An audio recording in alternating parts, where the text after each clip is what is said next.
So for some people, the season of giving isn't over. But there's one thing nobody needs to share as we continue the countdown to 2016. I'm talking about the flu. If you don't have it, you may know someone who does. Let's not pass it along. Do as the experts recommend. Cover, clean, and control.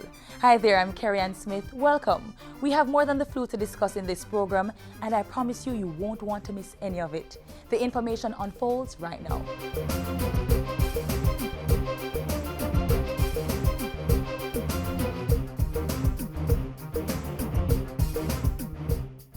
This is the Aedes aegypti mosquito that spreads the Zika, chikungunya, and dengue viruses. Protect yourself from the bite of this mosquito. A message from the Ministry of Health.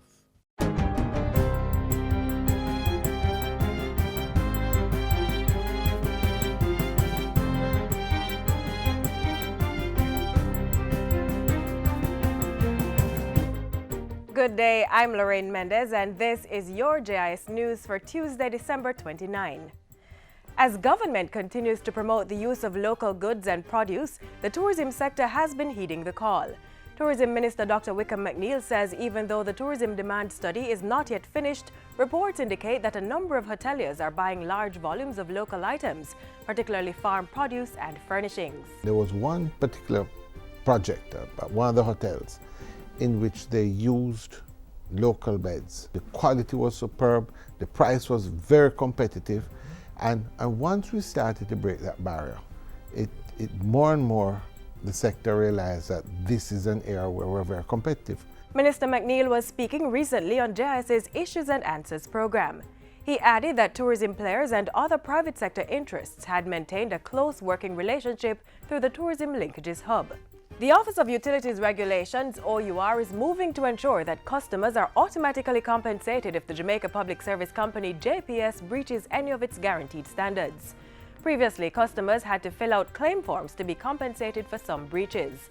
But the OUR says effective January 1, breaches of 5 additional guaranteed standards will attract automatic compensation to customers. Andrea Chisholm explains. The OUR says that a customer located 30 to 100 meters near JPS's distribution line should get an estimate to connect their complex to the system within 10 working days. After paying the required fees, the customer should be connected within 30 working days. For complexes located between 101 and 250 meters of JPS's distribution line, customers should get an estimate within 15 working days and be connected to the grid within 40 working days of paying the set fees. If the JPS does not follow those rules, they will have to automatically compensate customers for the breach. Similarly, JPS should dispatch a first bill within 40 days after connecting a customer to its supply system.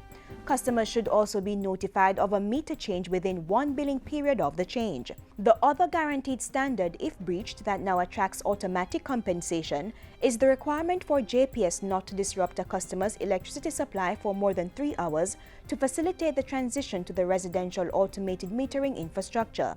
The latest information from the OUR means JPS now has to automatically compensate customers if they breach 13 of the 17 guaranteed standards. Breaches of the remaining 4 standards will now attract automatic compensation as at June 1, 2016. For JIS News, I'm Andrea Chisholm.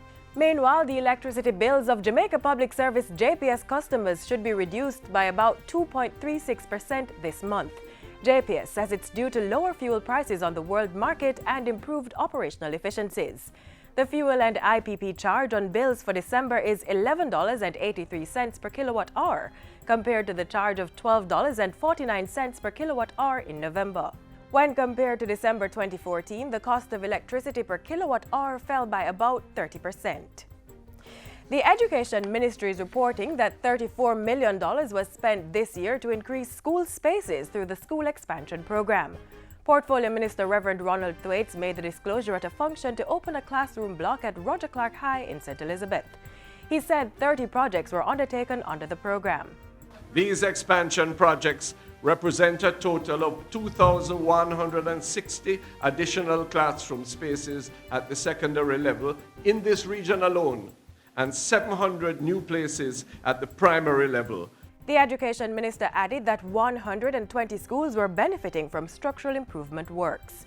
A contract to build a new classroom block at Magotty High in St. Elizabeth had also been put to tender.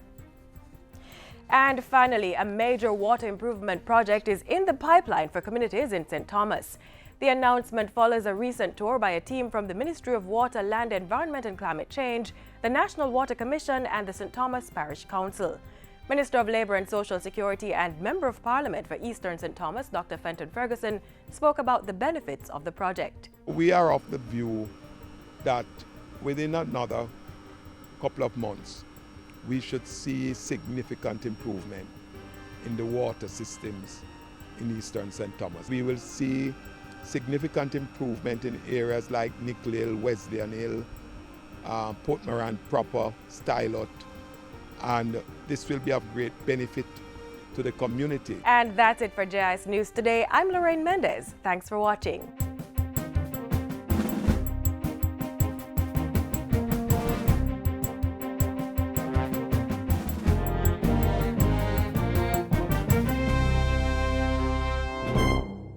Don't make diseases spread. Wash your hands with soap and water instead. Wash them regular or use a hand sanitizer. Make sure the germs them dead. Touching your eyes or your mouth or your nose. Wash your hands before you do things like those. After you use the bathroom before preparing food, come on, wash your hand them clean. So, cover your mouth when coughing or sneezing. Clean your hands by washing them frequently with soap and water. And control the spread of the virus by staying home when you are sick. That simple three-step method is what the Ministry of Health recommends to prevent the spread of the influenza virus. Another recommendation is to eat fruits and vegetables rich in vitamin C. As you see in this next feature, that could go a far way in helping you to recover from the flu virus quickly. Take a look.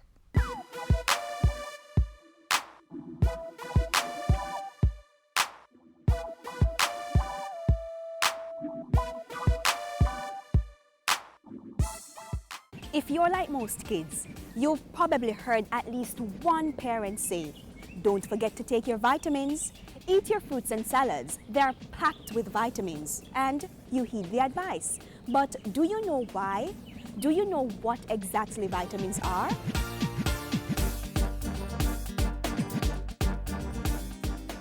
Vitamins are substances that are found in foods we eat.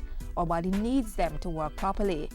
Each vitamin has a special role to play. For example, vitamin D in milk helps us develop strong bones and teeth. Vitamin A in carrots helps us to see at night. Vitamin C in oranges helps our bodies to heal from a cut. And B vitamins in leafy green vegetables help our bodies make protein and energy. There are two categories of vitamins, fat-soluble and water-soluble. Fat-soluble vitamins are the ones called A, D, E, and K. When we eat foods that contain fat-soluble vitamins, the essential nutrients are stored in the fatty tissues of our bodies and our livers until our bodies need them. The water-soluble vitamins are C and B complex. These cannot be stored in our bodies and will dissolve in water before our bodies can absorb them. Any vitamin C or B that our bodies do not use pass through our systems, mostly when we urinate. So they need to be replaced regularly to ensure a fresh supply every day. But let's break it down and take a look at one of these vitamins, C. Vitamin C is often referred to as the cold-fighting vitamin. It is also known as a wonder worker because it plays an important role in building and maintaining our tissues. Doctors say it can enhance the function of the immune system and plays a role in the formation of important enzymes in the body. Vitamin C is important because it protects the body from skin diseases, respiratory infections, and cardiovascular problems. According to nutritionists, human beings cannot produce their own supply of vitamin C, so we have to obtain it through our diet.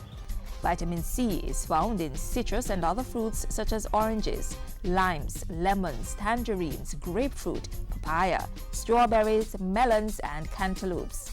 It can also be found in vegetables like tomatoes, broccoli, green and red bell peppers, potatoes, peas, raw lettuce, and cabbage. Vitamin C can be lost easily during cooking, particularly frying, so it's recommended that people steam their vegetables to minimize loss. Vitamin C is also good for preserving the body from aches, pains, and heart disease. If we do not have enough vitamin C in our systems, it could lead to health complications. Diseases or ailments may include gum bleeding, skin discoloration, lack of energy, tooth decay, poor wound healing, easy bruising, loss of appetite, and pain in the joints. According to medical experts, there are certain groups of persons who can easily use up ascorbic acid, that is, vitamin C found in citrus and green vegetables, more rapidly than others. These are alcohol consumers, smokers, diabetics, individuals under stressful conditions or fever, and the elderly. It is important to remember that vitamin C is also a highly effective antioxidant. For additional information on vitamin C, consult your doctor or nutritionist. You can also get valuable tips from any government health institution close to you. So be health-wise.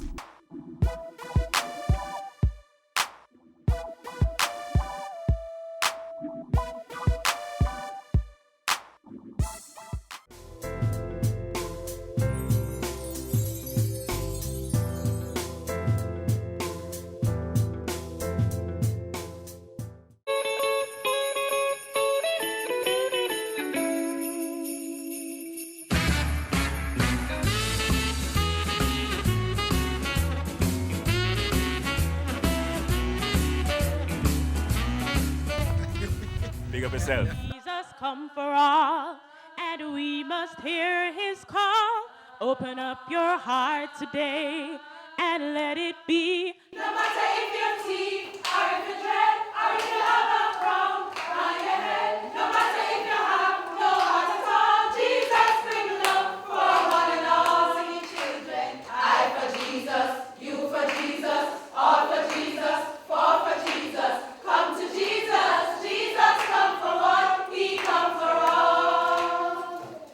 We just want to continue to make a difference in the lives of the boys here at Mount Olivet. He must stand for a wretch like me. For God so loved the world, man, woman, boy, and girl.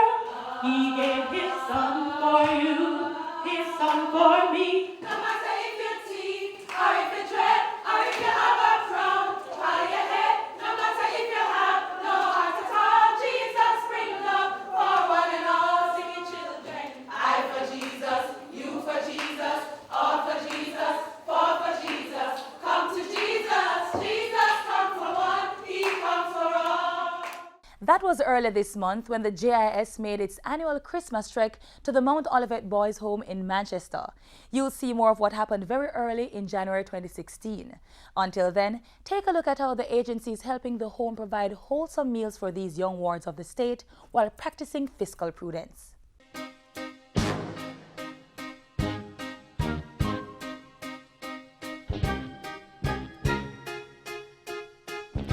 Caring is sharing, and the Mount Olivet boys know this. For 6 years, they've been on the receiving end of the care offered by the management and staff of the JIS, who've been sharing their resources, time, and love. JIS adopted the Mount Olivet Home for Boys in 2009 as part of its commitment to corporate social responsibility. But ask anyone at the agency and they'll tell you, it's a responsibility they gladly embrace.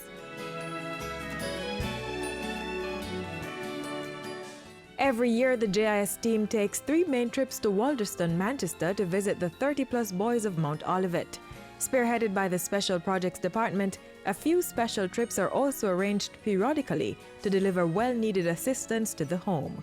One of the most recent saw the JIS soliciting and gaining the generous support of other corporate entities to enhance the nutritional well-being of the boys. We've been able to make interventions on their behalf and have been able to get the assistance they need for a number of things for the boys' welfare. Now we've been able, through writing letters and through calls and interventions, we've been able to speak to the people at Food for the Poor and the people at Hypro Ace, and they've been so kind as to donate 500 chickens today, 200 bags of feed, and that's just half of what they intend to give us. And we're so grateful for them. We'd like to tell them thanks. 1,000 day-old chickens and 200 bags of feed were delivered to support the institution's agricultural initiative, aimed at supplementing the daily meal requirement of the boys, who range in age from 6 to 18 years. Currently, we have been producing chickens for home consumption. Now, with this donation that we have received, we are now open to wider market, so we can supply other markets on the outside and to help to maintain and sustain our farming exploits here at Mount Olivet.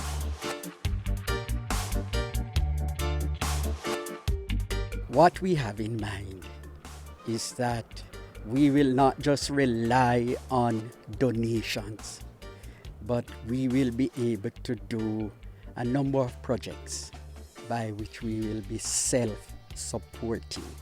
If it is even to say 10% or 20%.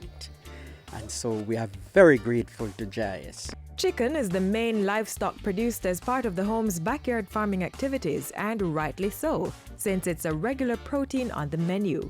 But like every other well-functioning home, care is taken to ensure that the children do get a balanced meal, including their daily servings of vegetables.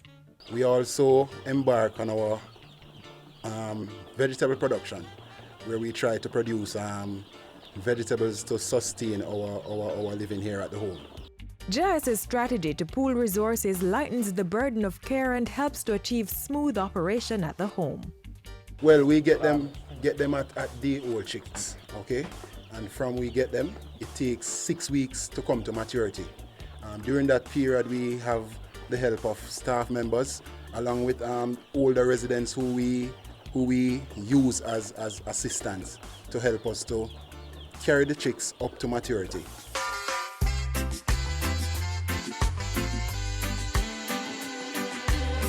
It has been 6 years of a wonderful partnership. And once again, we just want to say thank you, GIS, because the Mount Olivet Boys Home, at present, we have 28 young men, and it costs a lot in order to take care of these young boys. That need is what fuels the GIS's continued commitment to the Mount Olivet home and drives its many interventions, from back-to-school and career day events to sports day, mentorship sessions, and yearly Easter and Christmas treats. What is also exciting is that GIS has been bringing on board other partners, and we see this as a good thing for the home. The Jamaica Information Service, reaching out, cementing partnerships, effecting positive change.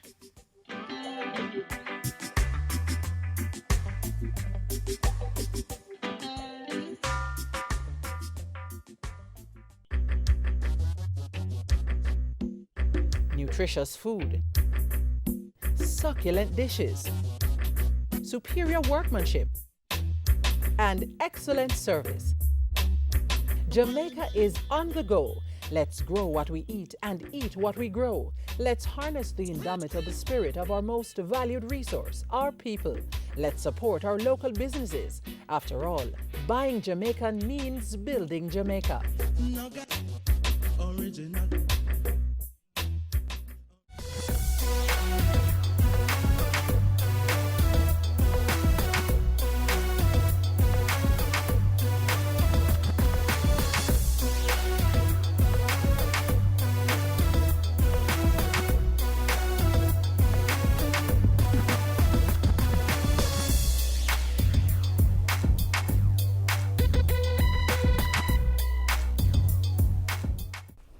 So, eat better. Exercise, yep. Shop? Nope, strike that. Shave. And do something fun once in a while. Yeah. Listen, 2016 is right around the corner, and I'm sure I'm not the only one dusting off that old resolutions list. Well, I didn't put career on mine, but if you're in that in-between phase, you might want to do that. Still, even if you have a job, there are always ways to improve and advance. Let's get some help with that.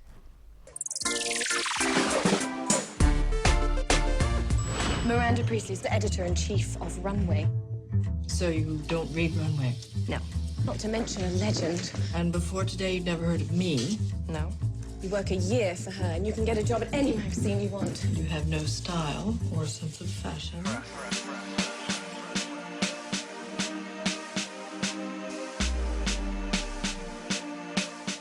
Though it may seem trivial as you consider all the factors for success in the world of work, what you wear cannot be overlooked. The trick is to always dress for the task at hand. If you work on a construction site, jeans and boots are fine. If the law firm is where you're headed, scrap the denim. If your office has a written dress code, follow it. When in doubt, go traditional.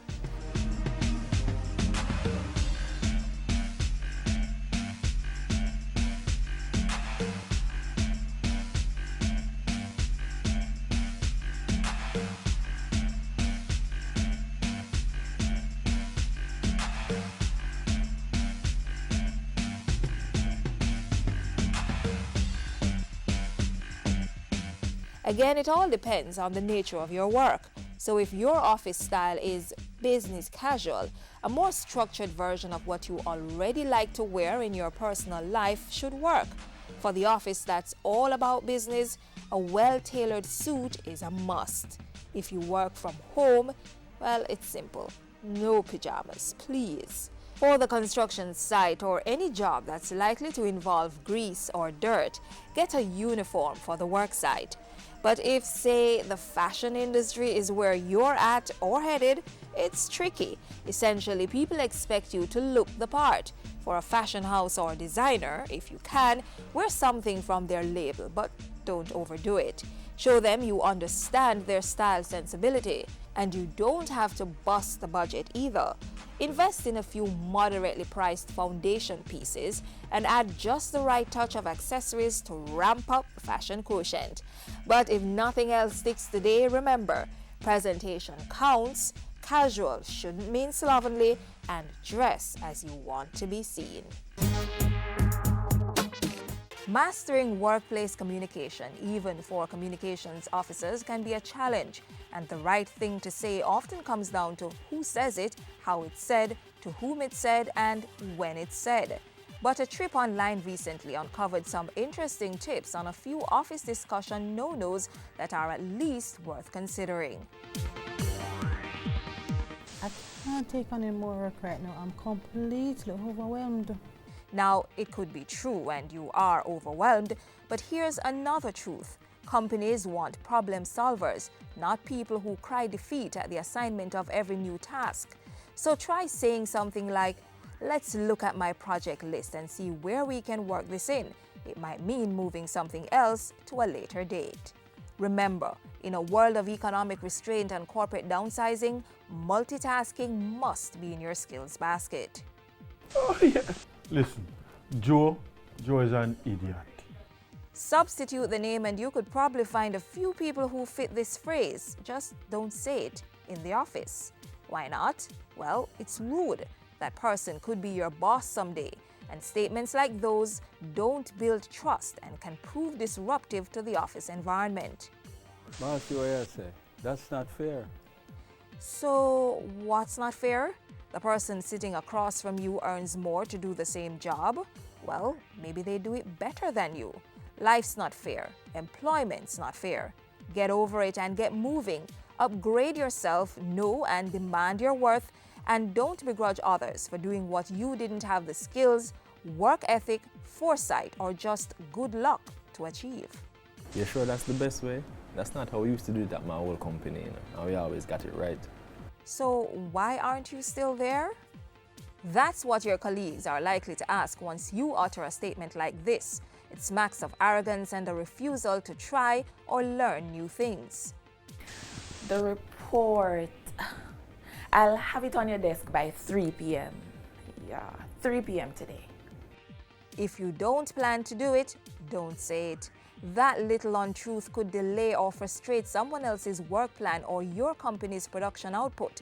Of course, when you do seriously plan and miss a deadline anyway, give as much advance notice as possible.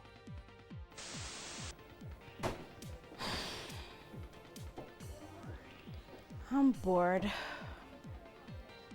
Likely responses: anger from your overworked colleague, disdain from the one who thinks you're a slacker, and well, your boss is likely to question why you're getting a paycheck this month. Next time your work pile looks thin, be innovative and find new projects to pursue. It could be the stuff of promotions and bonuses. Question: if I asked persons you work with, would they say you are professional?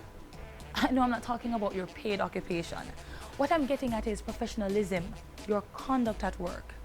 You see, the thing is, skills are all good and well. I mean, if a barber can't trim, well, you know the rest. But equally, if he doesn't do the job with the right attitude, well, he may very well find himself skilled, but out of a job. Professionals are punctual. They don't show up late for work, assignments, or meetings, because it would suggest that they don't care or value other people's time. And that's it for GIS News today. I'm Tamara McHale. Thank you for watching.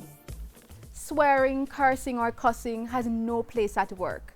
Using cursed words make it seem as if your vocabulary is limited.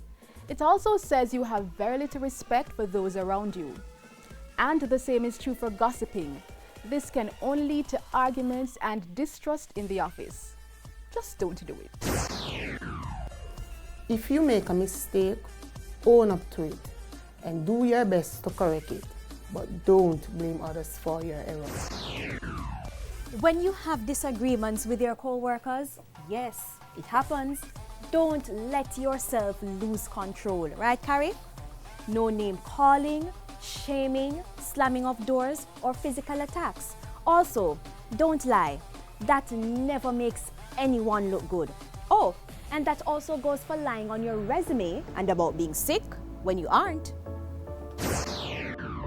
A true professional is willing to help his or her coworker when that person has too much to do or simply doesn't know how to complete a particular task. Don't be afraid to share your knowledge, skills, or even an extra pair of hands. Remember, one person's success reflects on the entire business. The reverse is also true. Here's another truth. The absence of professionalism is usually more obvious than its presence. What do you think people are or aren't noticing about you?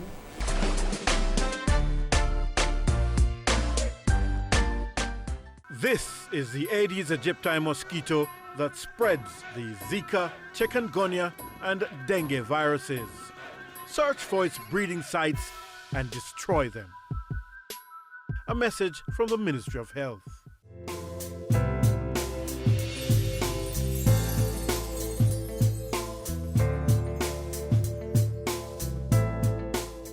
So this is the final page in this magazine. Thank you for once again making it the JIS. We have another program lined up for you tomorrow, so be sure to return. In the meantime, watch this one again on our website or YouTube channel and tweet us, we'll answer. If you need more words to comment on our programs, we also have Facebook and email accounts. Drop us a line. I'm Carrie Ann Smith, and it's been a pleasure sharing the afternoon with you. Be safe and give generously to those in need.